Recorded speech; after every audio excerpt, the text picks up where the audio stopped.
বারাণসীর ঘাটগুলোর মধ্যে সবচেয়ে রহস্যময় হল মণিকর্ণিকা ঘাট। কথিত আছে এখানে শত শত বছর ধরে চিতার আগুন কখনো নেভে না। একদিন কলকাতা থেকে আসা এক ছেলে দাঁড়িয়েছিল ওই ঘাটে। চারদিকে ধোঁয়া, আগুন আর অদ্ভুত নীরবতা। সে ভাবছিল, এত মৃত্যু, তবুও এত শান্ত কেন? হঠাৎ এক বৃদ্ধ ডোম, যারা চিতা জ্বালানোর কাজ করেন, তার পাশে এসে বললেন, ভয় পাচ্ছ? ছেলেটি মাথা নেড়ে বলল, হ্যাঁ।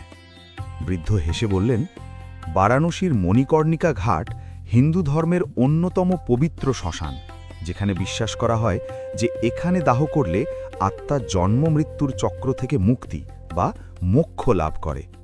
পৌরাণিক কাহিনী অনুসারে সতীর দেহত্যাগের পর শিব যখন তা বহন করছিলেন, তখন দেবীর কানের মণি বা অলঙ্কার এই স্থানে পড়েছিল, তাই এর নাম মণিকর্ণিকা।